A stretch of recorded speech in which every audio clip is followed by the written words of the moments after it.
नमस्कार साथियों, आपका स्वागत है जय बजरंग इंस्टीट्यूट पर।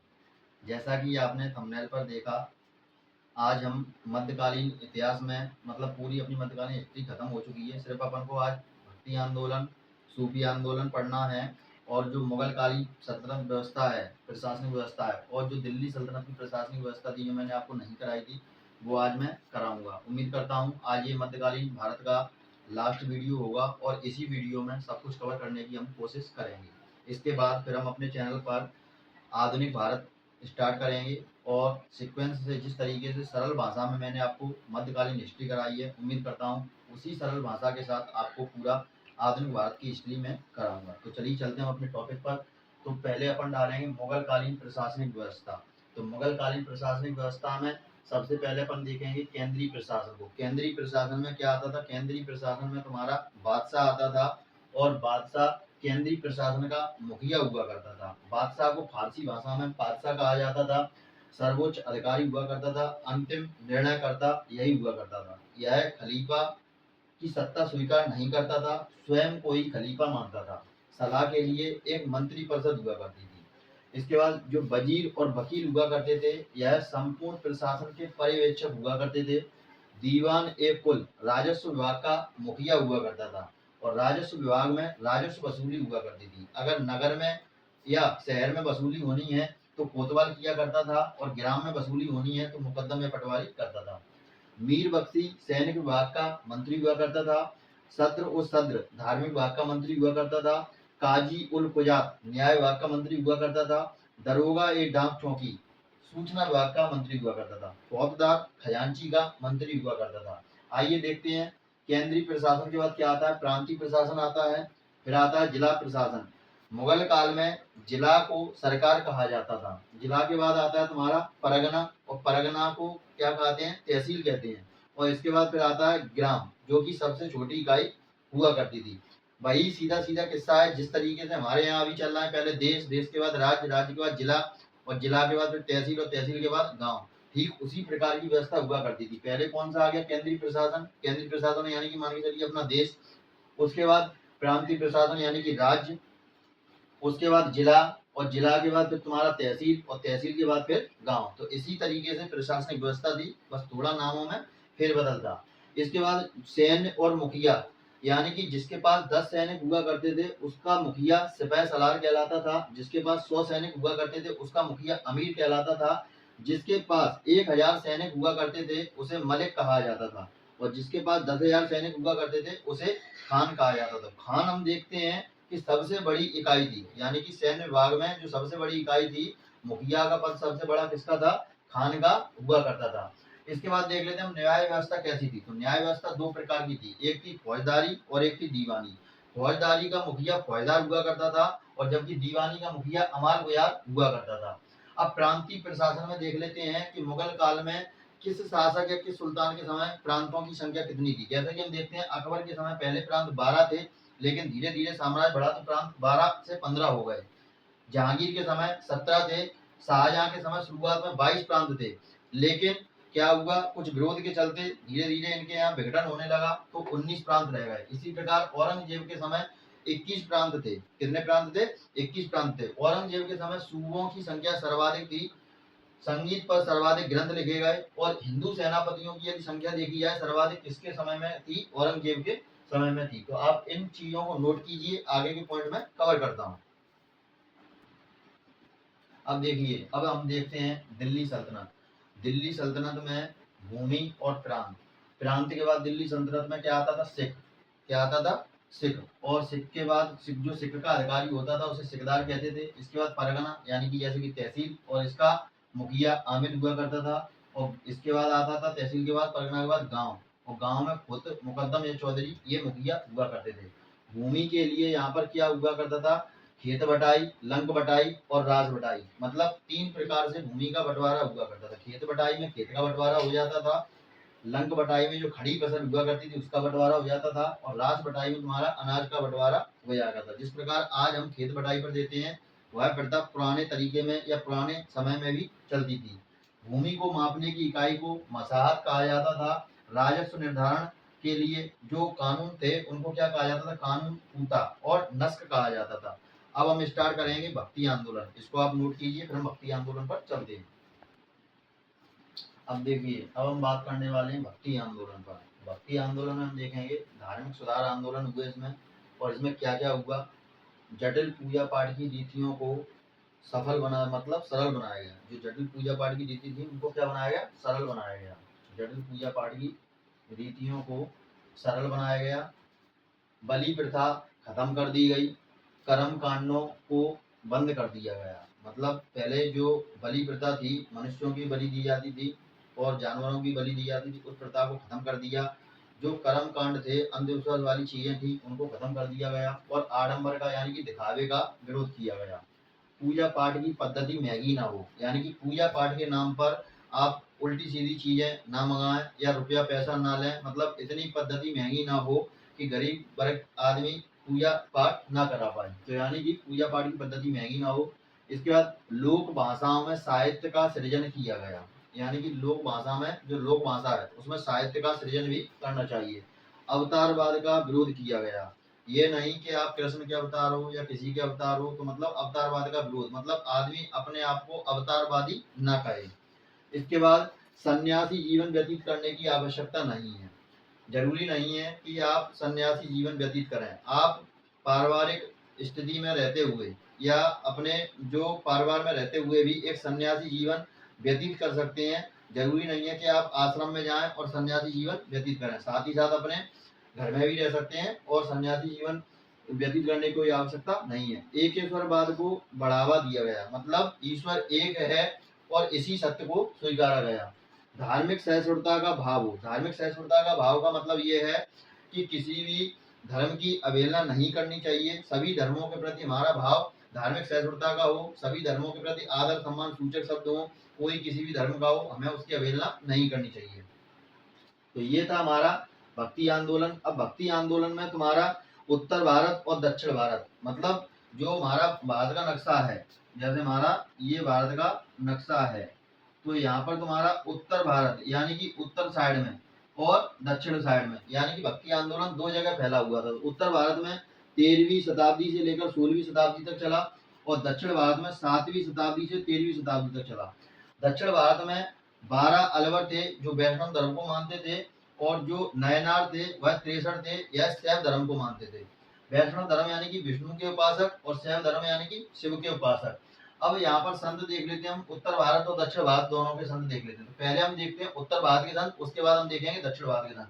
तो उत्तर भारत में तुम्हारी भक्ति शाखा थी और उस भक्ति शाखा में दो शाखाएं थी, एक सगुण और एक निर्गुण। सगुण में भी तुम्हारे दो लोगों को मानने वाले थे, एक राम भगवान को मानने वाले थे और एक कृष्ण भगवान को मानने वाले थे। राम भगवान में तुम्हारे तुलसीदास थे और नागाजी थे। नागाजी ने रचना की थी भुवनमाल। इसी प्रकार कृष्ण को मानने वाली मीराबाई थी, और ये आपने कई मीराबाई की कथाएं भी सुनी होंगी। सूरदास थे, नरसिंह मेहता थे और चैतन्य महाप्रभु थे। ये किसको मानते थे, कृष्ण भगवान को मानते थे। निर्गुण में अपन देखें तो जगजीवन दास थे, और ये सतनामी संप्रदाय के संस्थापक थे। कौन से संप्रदाय के, सतनामी संप्रदाय के। कबीरदास थे, गुरु नानक थे, रामानंद थे, दादू दयाल थे। और दादू दयाल ने निपक मार्ग का अनुमोदन किया है और रैदास थे। कबीरदास ने रैदास को संतों का संत कहा है। इन पॉइंटों को नोट कीजिए, फिर हम चर्चा करते हैं दक्षिण भारत के संत पर। अब देखिए, दक्षिण भारत के संत में हमारे 5 नाम हैं। कौन कौन से? ज्ञानदेव, इन्हें मराठी साहित्य का जनक कहा जाता है। दूसरे नामदेव, ये पेशे में दर्जी थे। एकनाथ, इनको महाराष्ट्र का तुलसीदास कहा जाता है। तुकाराम, ये बरकड़ी संप्रदाय के संस्थापक थे और शिवाजी के ये समकालीन थे। इसके बाद रामदास, ये धरकड़ी संप्रदाय के संस्थापक थे और शिवाजी के गुरु थे। यानी कि दो संप्रदाय कौन कौन सी थी, एक बरकड़ी संप्रदाय और एक धरकड़ी संप्रदाय। तो बरकड़ी संप्रदाय में तुकाराम और राम दास कौन से थे, दरगाही संप्रदाय के, और ये कौन थे, शिवाजी के गुरु थे। इन पॉइंटों को नोट कीजिए, फिर आगे हम चर्चा करते हैं। अब देखिए, शंकराचार्य के बारे में हम बात करते हैं। शंकराचार्य का जन्म 788 ईस्वी में कालड़ी नामक स्थान पर हुआ था। ये इनको छिपा हुआ बुद्ध कहा जाता था, यानी कि इनको जो संज्ञा दी गई थी प्रच्छन्न की दी गई थी। प्रच्छन्न यानी कि छिपा हुआ बुद्ध। बुद्ध की महायान, जो कौन सी शाखा थी, महायान शाखा से संबंधित थे। चारों दिशाओं में इन्होंने पीठ की स्थापना की। चारों दिशाओं में यानी कि उत्तर, दक्षिण, पूरब, पश्चिम। तो उत्तर में उत्तराखंड में इन्होंने ज्योतिर्मठ की स्थापना की। यह ज्योतिर्मठ अलकनंदा नदी पर है, ठीक है। इसके बाद गुजरात में इन्होंने कालका मठ की स्थापना की, गोमती नदी पर की। इन्होंने कर्नाटक में श्रृंगेरी नामक स्थान पर श्रृंगेरी मठ की स्थापना की, तुंगभद्रा नदी पर।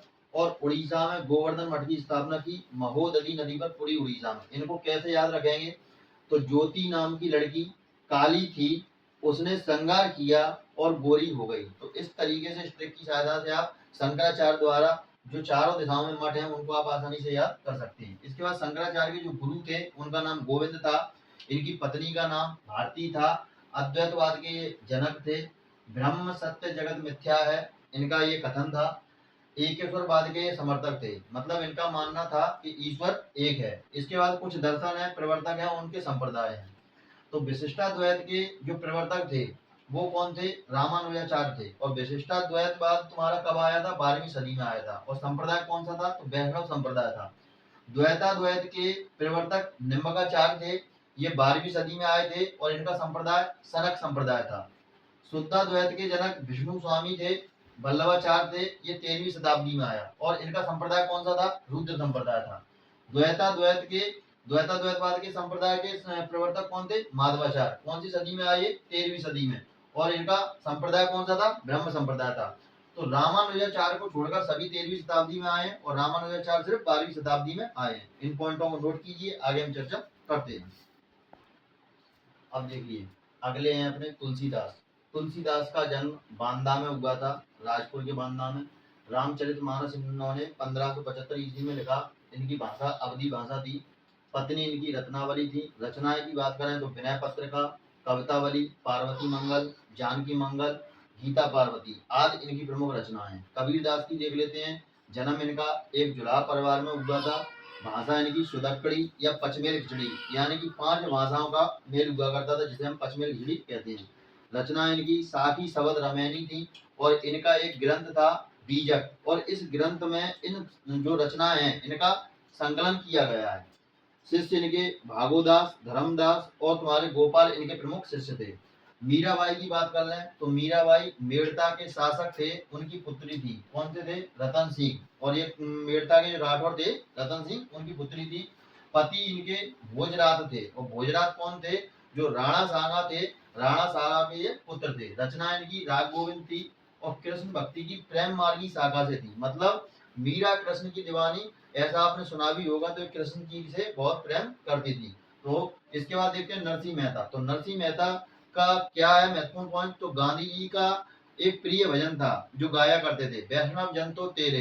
तो इस जो भजन की रचना थी वह नरसिंह मेहता ने की थी। चैतन्य महाप्रभु, इनको निमाई पंडित के नाम से भी जाना जाता है। इनका जन्म बंगाल के नादिया गांव में हुआ था।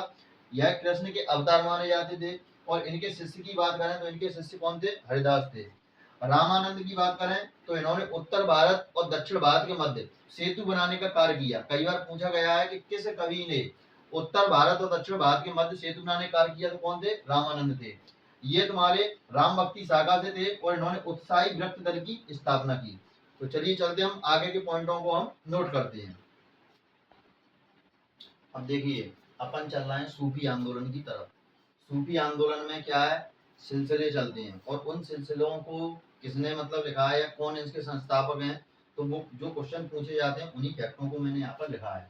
जैसे कि चिश्ती सिलसिला, तो चिश्ती सिलसिला किसका है, तो शेख सलीम चिश्ती का है। इनको गरीब नवाब के नाम से भी जाना जाता है। चिश्ती सिलसिले का संबंध निजामुद्दीन औलिया से है। और निजामुद्दीन औलिया ऐसे हैं जो दिल्ली सल्तनत में इनके सामने 7 शासनकाल आए और ये 3 राजवंशों में रहे भी हैं। और ये किसके गुरु हैं, तो ये अमीर खुसरो के गुरु हैं। कौन किसके गुरु हैं, अमीर खुसरो के ये गुरु हैं। इसके बाद ये कहाँ से कहाँ तक रहे, तो अपन बात करें दिल्ली सल्तनत में ये तुम्हारे गयासुद्दीन बलबन से लेकर मोहम्मद बिन तुगलक तक ये सल्तनत काल में ये रहे हैं। सोहरावर्दी सिलसिला बहाउद्दीन जकारिया का है। फिरदौसी सिलसिला शेख बदरुद्दीन समाकंदी का है।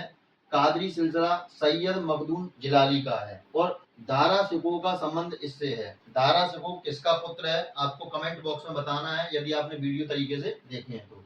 इसके बाद नक्शबंदी सिलसिला, यह ख्वाजा बहाउद्दीन नक्शबंद का है और यह कट्टरवादी सिलसिला है, इसलिए बाबर और औरंगजेब का संबंध इनसे है। कहा जाता है कि बाबर और औरंगजेब बहुत कट्टर थे, जैसा कि मैंने आपको वीडियो में बताया भी है पिछले में।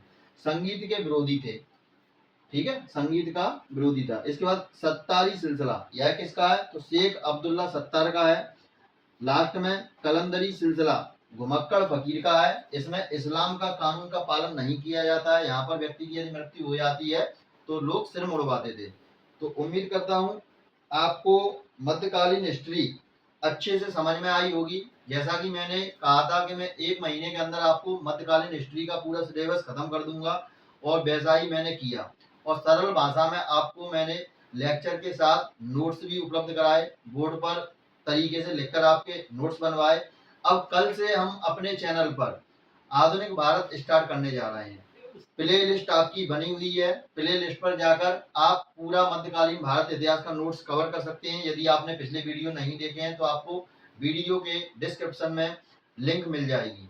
तो उम्मीद करता हूं आपको ये वीडियो पसंद आया होगा। मिलते हैं अगले वीडियो में, तब तक के लिए जय हिंद, जय भारत।